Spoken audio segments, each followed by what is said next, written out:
She stood there in her wedding dress, mascara streaming down her face, holding a bouquet that was supposed to symbolize new beginnings. But instead, it trembled in her hands like the last piece of a dream that had just shattered into 1,000 pieces. They told her that her wedding day would be the happiest day of her life. They told her that when you find the one, everything else fades away. They told her love conquers all. But nobody told her that love could break her. Nobody warned her that the man waiting for her at the altar could destroy her before she even said, "I do." This is the story of a bride who discovered the unthinkable on what should have been the most beautiful day of her life. And what she did next will make you question everything you thought you knew about love, forgiveness, and the strength it takes to walk away. Because sometimes the hardest choice isn't staying, it's knowing when to leave. And sometimes the person you thought would never hurt you is the one who breaks you in ways you never imagined possible. Her name was Samara, 28 years old, an elementary school teacher, with a smile that could light up a room and a heart that believed in fairy tales. She had waited her whole life for this moment, for this man, for this love. She believed in the kind of romance you see in movies, the kind where two people find each other against all odds and build something beautiful together. His name was Ethan, 32, a marketing executive with charm that could melt steel and words that made promises sound like poetry. He had a way of making you feel like you were the only person in the room, the only person who mattered. They had been together for 3 years, and everyone who knew them said they were perfect for each other. Their friends called them relationship goals. Their families had already started talking about grandchildren. But here's what nobody saw coming. Here's what nobody could have predicted. How does a love story that seems so perfect end in betrayal just hours before the vows? Why would a man who planned every detail of his wedding with the woman he claimed to love risk it all for someone from his past? And here's the question that will haunt you long after this story ends. Would you have stayed, or would you have walked away? Would you have tried to salvage what was left? Or would you have had the courage to walk out that door and never look back? Before we dive deeper, let us know in the comments where you're watching from. We'd love to hear from you. And if you're new here, click on the subscribe button so you never miss any of our upcoming videos. 3 years earlier, Samara met Ethan at a coffee shop in downtown Chicago on a rainy Tuesday afternoon in late September. She had ducked in to escape the downpour, her hair soaked, her lesson plans clutched against her chest, water dripping from her coat onto the weathered wooden floor. The smell of fresh coffee and cinnamon filled the air, and the sound of rain tapping against the windows created a cocoon of warmth inside the busy cafe. He was sitting by the window, laptop open, but his eyes weren't on the screen. They were on her. He later told her he couldn't look away, that something about the way she laughed while wringing out her hair made him believe in moments he'd stopped believing in. He said it was like watching someone bring light into a gray day. Their first conversation lasted 4 hours. They talked about everything: childhood dreams, favorite books, places they wanted to travel, fears they'd never spoken out loud. She told him about her dream of opening a library for underprivileged kids. He told her about his fear of becoming like his father, a man who worked himself into an early grave and never told his family he loved them. When the rain stopped, neither of them wanted to leave. So they didn't. They walked through the wet streets until the sun set, their breath visible in the cool autumn air. Their footsteps synchronized without even trying. And by the time he walked her to her car, Samara knew something had shifted in her world. She had always been cautious with her heart, careful not to give it away too quickly. But with Ethan, it felt different. It felt safe. Over the next few months, they became inseparable. Ethan would surprise her with flowers on random Wednesdays, always sunflowers, because she once mentioned they reminded her of her grandmother's garden. She would leave notes in his jacket pockets that he'd find days later, little reminders that someone was thinking about him. They cooked together on Sunday mornings, attempting recipes they found online, and laughing when they inevitably messed something up. They traveled to small towns on weekends, discovering antique shops and hole-in-the-wall diners that served the best pie either of them had ever tasted. They talked about a future that felt inevitable: marriage, kids, a house with a big backyard, and a dog they'd named something ridiculous like Pancake. They talked about growing old together, about being the couple who still held hands at 70. But there was something Ethan didn't talk about much: his past, specifically his ex-wife. Her name was Clara. They had been married for 5 years, and according to Ethan, it ended because they had grown apart. He said it was amicable, that they hadn't spoken in over a year, that he had moved on completely. He painted a picture of a relationship that had simply run its course, two people who wanted different things and had the maturity to part ways without drama. Samara believed him. Why wouldn't she? He had never given her a reason to doubt him. He was attentive, loving, and he chose her every single day. He introduced her to his family, his friends, his entire world. He talked about their future with such certainty that any lingering questions about his past seemed irrelevant. Until they weren't. A year and a half into their relationship, Ethan proposed. He took Samara back to that same coffee shop where they first met, rented it out for the evening, and filled it with candles and the same jazz music that had been playing that rainy Tuesday. When she walked in, she gasped. It looked like something out of a dream. He got down on one knee and said words she would replay in her mind 1,000 times later. Samara, from the moment I saw you walk through that door, I knew my life would never be the same. You made me believe in love again. You made me believe in myself.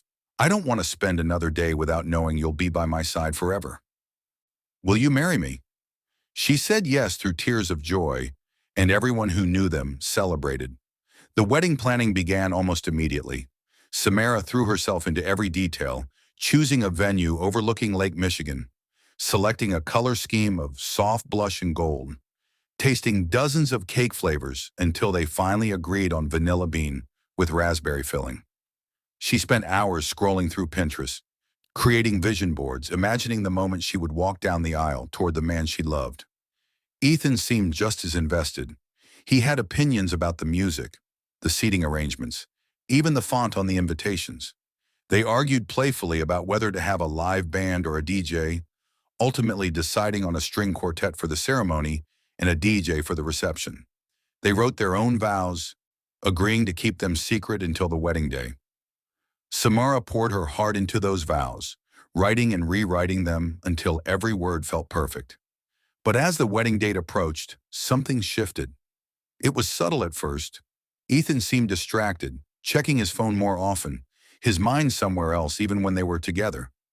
When Samara asked if everything was okay, he would smile and say he was just stressed about work.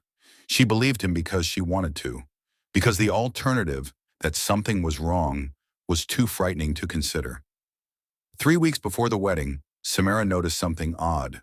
She had borrowed Ethan's laptop to print some documents for school, and when she opened it, his email was still logged in.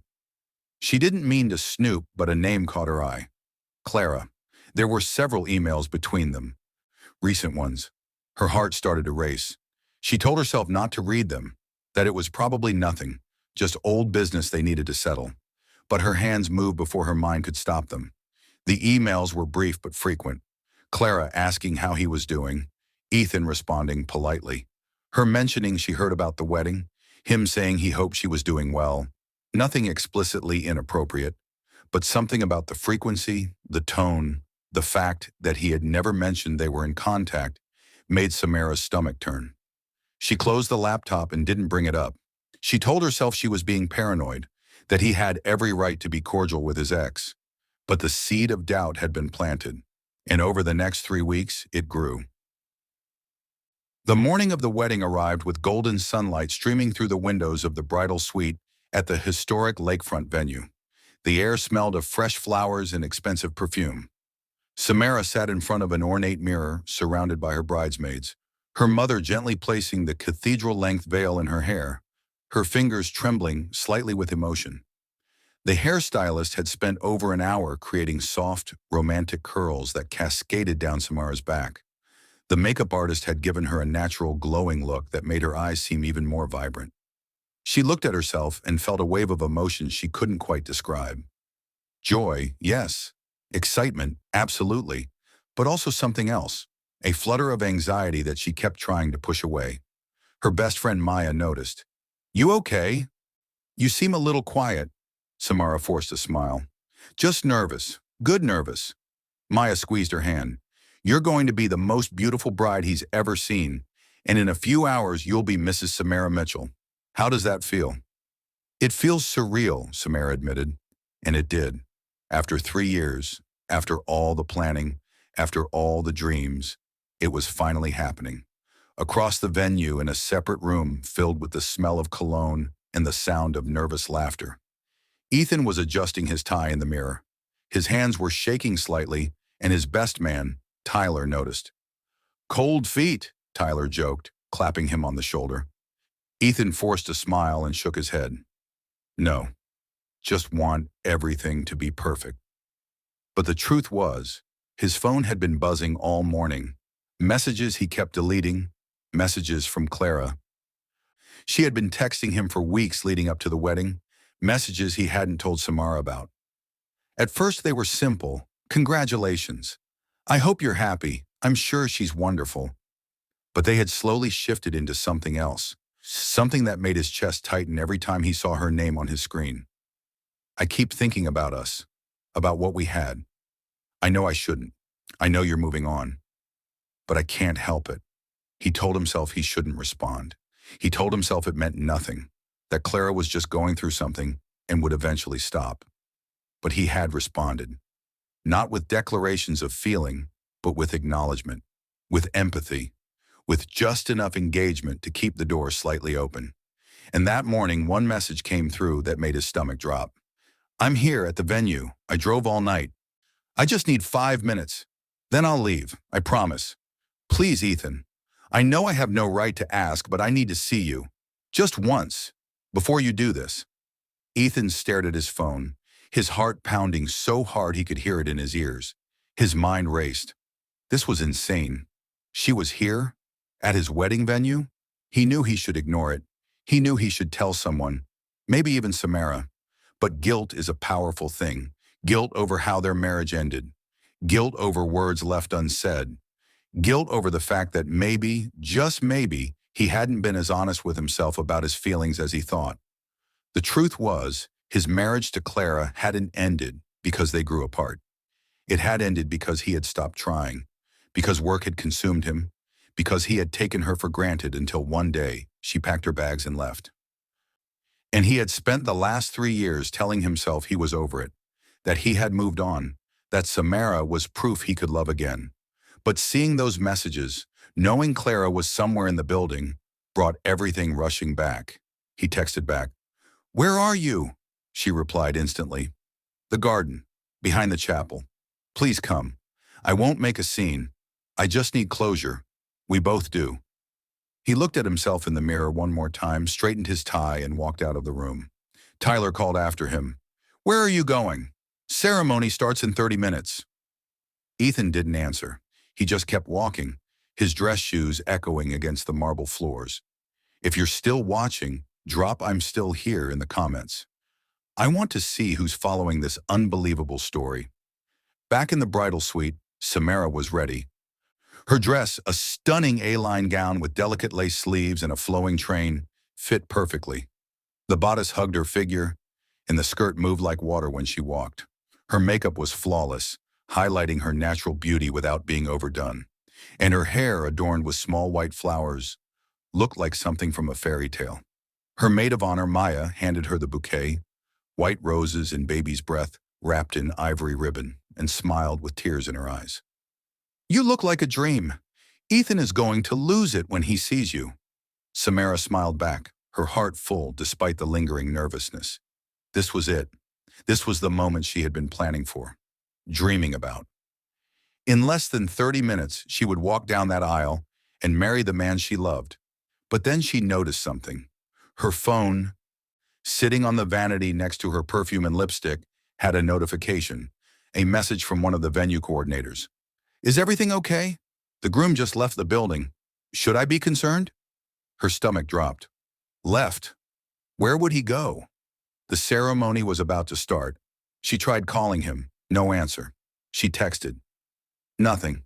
Her bridesmaids tried to calm her down, telling her he probably just needed air, that grooms get nervous too, that maybe he went to check on something with the caterer or the photographer. But Samara felt something else. Instinct.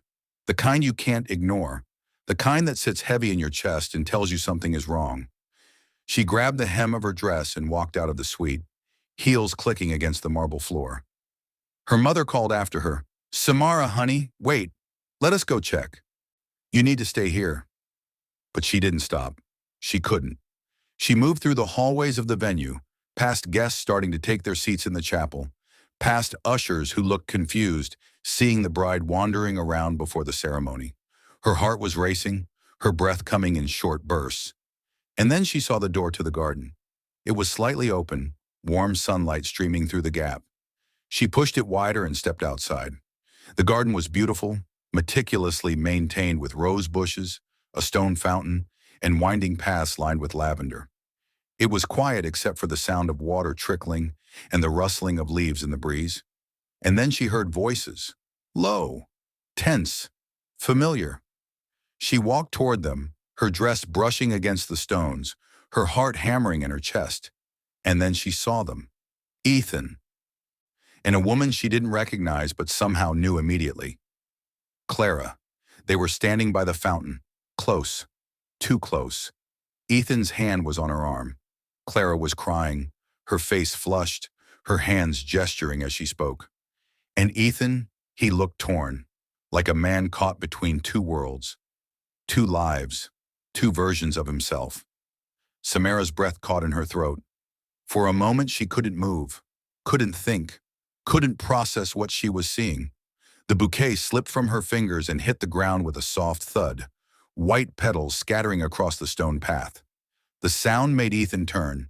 His face went completely pale, the color draining from his cheeks. Samara. Her name came out of his mouth like a confession, like a prayer, like an apology all at once. But she didn't move. She just stood there, frozen, staring at the man she was supposed to marry in less than 20 minutes, standing with the woman he said he'd left behind. Time seemed to stop. The fountain stopped making noise. The birds stopped singing. The world seemed to tilt on its axis. And in that moment, everything she thought she knew, every plan she had made, every dream she had built, crumbled like sand slipping through her fingers. Samara, wait. Let me explain. Ethan took a step toward her, his hand outstretched, desperation written across every feature of his face. But she stepped back instinctively, her hand raised as if to stop him from coming closer. Her breath was shaky, her eyes wide with shock and hurt. Clara stood frozen, her face a mixture of guilt and something else. Regret, maybe, or relief. Like she had been carrying a secret that was finally out in the open. Samara's voice came out shaky but strong, each word carefully measured. Explain what, Ethan? Explain why you're out here with her 20 minutes before our wedding? Explain why you left your groomsmen, left our guests, left me, to come out here and hold her? Ethan ran his hands through his hair, panic flashing across his face, his carefully styled hair now disheveled. It's not what you think. I swear to God, it's not what you think. She just showed up, and I needed to tell her to leave. I was handling it. Then why didn't you? Samara's voice cracked, emotions flooding through. Why didn't you call security? Why didn't you get Tyler or your brother? Why didn't you come and tell me? Why are you out here alone with her, holding her, looking at her like that? Like what? Ethan's voice rose defensively. I wasn't looking at her like anything. I was trying to get her to leave without causing a scene. Clara finally spoke, her voice quiet but firm, cutting through the tension like a knife. Because he asked me to come. Samara's eyes snapped to her, and for the first time she really looked at Clara. She was beautiful in a different way than Samara. Darker hair, sharper features, more angular. She was wearing a simple black dress, nothing flashy, but there was an intensity in her eyes that made Samara's stomach turn. What? Samara whispered. I didn't just show up, Clara continued, tears streaming down her face, her voice gaining strength. He's been texting me for weeks. He told me he needed closure, that he couldn't marry you until he saw me one last time, that there were things left unsaid between us that he needed to resolve. Samara felt like the ground had opened beneath her, like she was falling through space with nothing to grab onto. She looked at Ethan, searching his face for denial, for anger at Clara for lying, for anything that would make this not true. But he didn't deny it. He just stood there, silent, his jaw clenched, his eyes filled with tears. "Is that true?" Samara whispered, her voice barely audible. Ethan closed his eyes, a single tear rolling down his cheek. When he opened them, they were red and filled with anguish. "I didn't know how to let go. After everything with Clara, after how we ended, I thought if I saw her one more time, I could finally move on. I thought it would help me be better for you. I thought I could put it to rest." "Better for me?" Samara's voice rose, anger replacing the shock, filling the space where hurt had been. "You thought lying to me, sneaking around behind my back, texting your ex-wife for weeks, seeing her on our wedding day would make you better for me? Do you hear yourself?" "I wasn't sneaking around," Ethan said desperately, stepping closer again. "I just didn't want to hurt you. I knew if I told you, you'd think it meant something it didn't. I was trying to protect you." "Protect me?" Samara laughed, but it was a hollow, broken sound. "You weren't protecting me, Ethan. You were protecting yourself. You were keeping your options open. You were making sure you had a backup plan in case this didn't work out." "That's not true," Ethan said, his voice breaking. "I love you. I chose you. I'm here, aren't I? I'm marrying you today." "Are you?" Samara asked, her voice cold now, detached. "Because it doesn't look like you're sure. It looks like you're standing here, on what's supposed to be our wedding day, trying to figure out which one of us you actually want." Clara stepped forward, her voice breaking. "I'm sorry, I know I shouldn't have come, but I had to know. I had to know if he still loved me, if there was any chance we could fix what we broke. I know that's selfish. I know I should have let him go. But we were married for 5 years. That doesn't just disappear." Samara's eyes filled with tears, but she refused to let them fall. Not yet. Not in front of them. "And does he?" she asked, her voice barely above a whisper. "Do you still love her, Ethan?" The question hung in the air like a blade, sharp and unforgiving. Ethan looked at Samara, his eyes pleading, then at Clara, then back at Samara. And in that hesitation, in that single moment of silence that stretched on for what felt like an eternity, Samara got her answer. It wasn't a yes, but it wasn't a no either, and that was somehow worse. Ethan started, his voice trembling. "I don't know. I thought I was over her. I really did. But seeing her again, talking to her, I realized I never really dealt with what happened between us. I just buried it and pretended it didn't matter. And now I don't know what I feel." Samara nodded slowly, her face expressionless now, numb. "Okay. Okay," Ethan repeated, confused. "What does that mean?" "It means," Samara said, her voice steady despite the tears now streaming down her face, "that I'm not going to stand here and compete for your heart on my wedding day. I'm not going to beg you to choose me. If you don't know, then you've already made your choice." She bent down and picked up her bouquet, now slightly crushed. She looked at it for a moment, at the flowers she had chosen so carefully, and then handed it to Clara. "Here. Maybe you'll get more use out of this than I will." Clara's eyes widened. "Samara, But Samara didn't wait to hear it. She turned and walked away, her dress trailing behind her like a ghost, her heels clicking against the stone path. Ethan called after her. "Samara, please, don't do this. We can talk about this. We can work through it." But she didn't turn around. She didn't stop. She just kept walking, through the garden, through the door, down the hallway. Her bridesmaids saw her coming and rushed toward her, confusion and concern on their faces. "Samara, what happened? Are you okay?" Maya asked, grabbing her shoulders. Samara looked at her, and finally the tears came. Not delicate, pretty tears, but big, ugly, chest-heaving sobs. "It's off. The wedding is off." The next few hours were a blur of chaos and pain. Samara's mother had to go out to the chapel and make the announcement to the guests, her voice shaking as she said, "We're sorry to inform you that the wedding has been called off. We appreciate you coming, and we ask that you respect the family's privacy during this difficult time." Gasps rippled through the crowd. People whispered, pulled out their phones. Speculation spreading like wildfire. Ethan's family looked mortified. Samara's family looked furious. Friends didn't know whose side to take or what to say. In the bridal suite, Samara sat on the floor in her wedding dress, surrounded by her bridesmaids, unable to process what had just happened. Everything she had planned, everything she had dreamed about, had evaporated in a matter of minutes. Maya helped her out of the dress, carefully hanging it up, even though Samara said she never wanted to see it again. They packed up her things, the makeup, the shoes, the jewelry that was supposed to be her something new. Downstairs, the venue coordinator was frantically calling guests to tell them to take the centerpieces, the favors, anything they wanted. The food that had been prepared for 200 people would be donated to a local shelter. The cake, a four-tiered masterpiece, sat untouched. Ethan tried to come to the bridal suite, but Tyler stopped him. "Man, you need to give her space. You've done enough." "I need to talk to her," Ethan insisted, his face blotchy from crying. "I need to make her understand." "Understand what?" Tyler asked, his voice hard. "That you were texting your ex behind her back? That you met up with your ex on your wedding day?"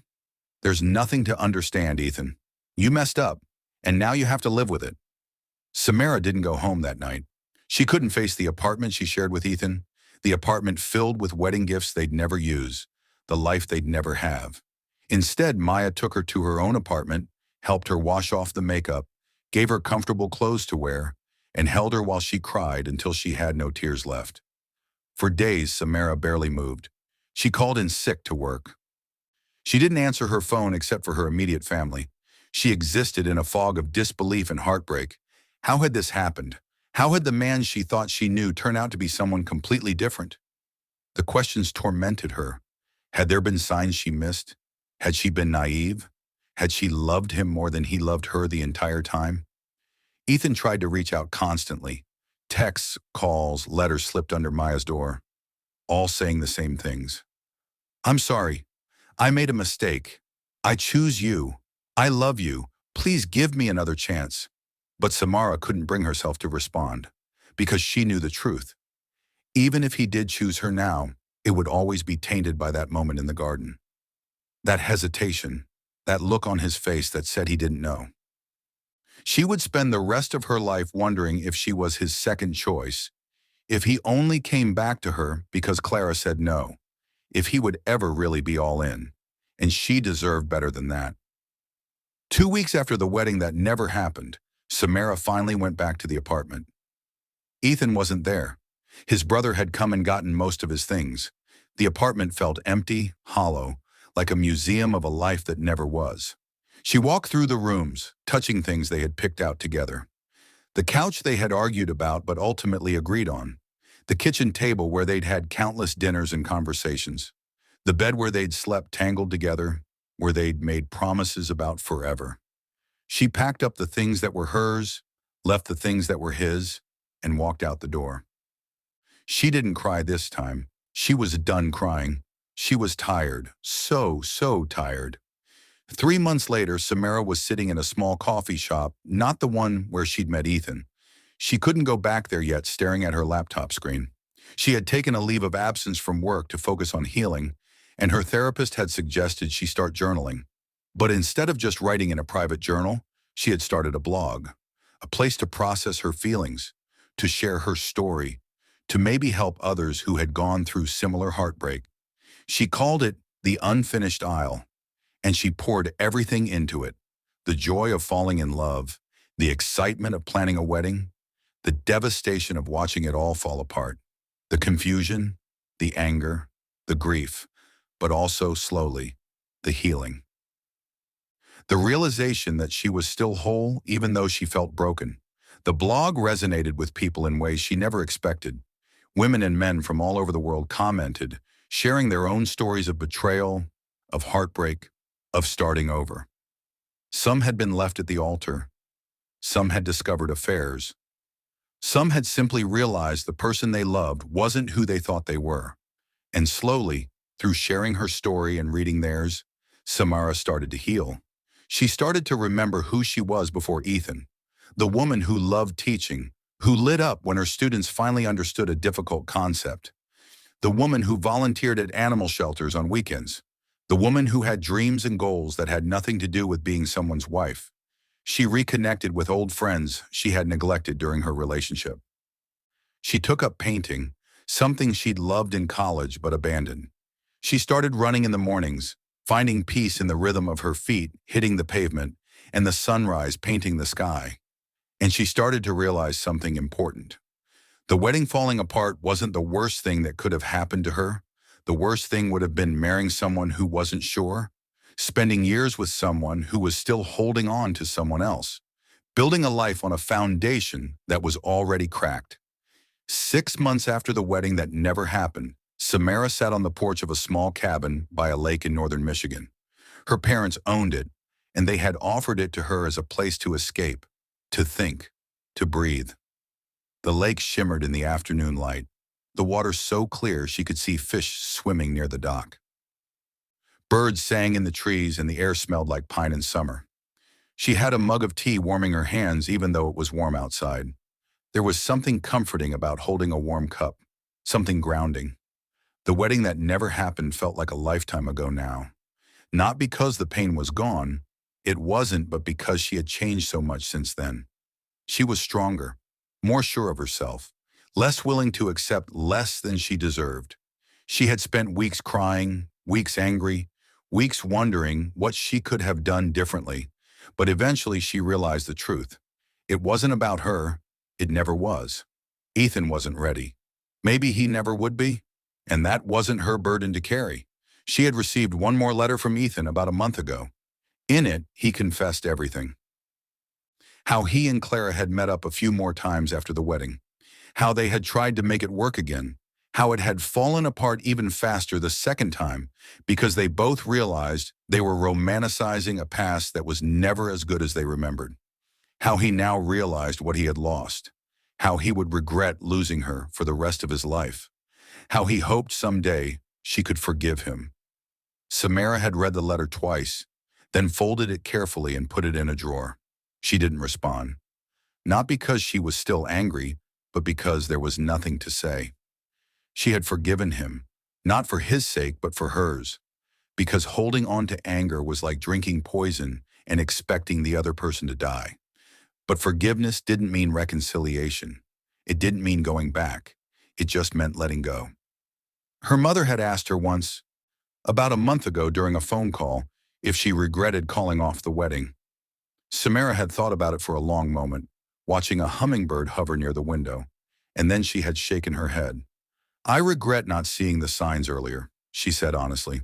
I regret ignoring my instincts when things felt off, but I don't regret walking away, because walking away saved me. Because walking away, as painful as it was, had given her back something she hadn't even realized she was losing in the relationship. Her sense of self, her dignity, her self-respect, her belief that she deserved someone who wouldn't make her feel like a choice. She deserved to be someone's certainty. 9 months after the wedding, Samara was back in Chicago, back at work, back to her life. She had moved into a new apartment, a bright one-bedroom with big windows and exposed brick. She had decorated it exactly how she wanted, with no compromise, no discussion. It was fully, completely hers. She was meeting Maya for brunch at a trendy restaurant in Lincoln Park when she saw him. Ethan. He was sitting at an outdoor table with a woman Samara didn't recognize. Not Clara, someone new. They were laughing, and he looked happy, relaxed in a way she hadn't seen in a long time. For a moment, Samara's heart clenched, not with longing or jealousy, but with something more complicated, a recognition that he had moved on too, that their story, the one she had thought would end in forever, had truly ended. She could have turned around, avoided the whole thing, but something in her, something braver than she'd been before, kept her walking forward. As she passed his table, he looked up and saw her. His face went pale, then flushed. He stood up quickly, nearly knocking over his water glass. Samara. Ethan. They stood there for a moment, the weight of everything unsaid hanging between them. The woman he was with looked confused, her eyes darting between them.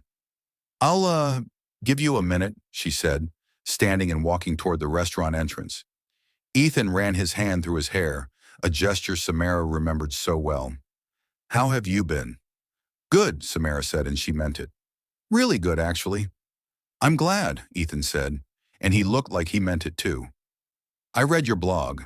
The unfinished style. Your writing is beautiful. Samara was surprised. You read it. Every post, he admitted. I know I probably shouldn't, but I wanted to understand. And I wanted to know you were okay. There was a long pause. Samara looked at him, really looked at him, and realized something. She didn't love him anymore. She didn't hate him either. She just felt neutral, like he was someone she used to know. I'm sorry, Ethan said, his voice thick with emotion, for everything, for not being ready, for hurting you, for being too much of a coward to deal with my own issues before dragging you into them.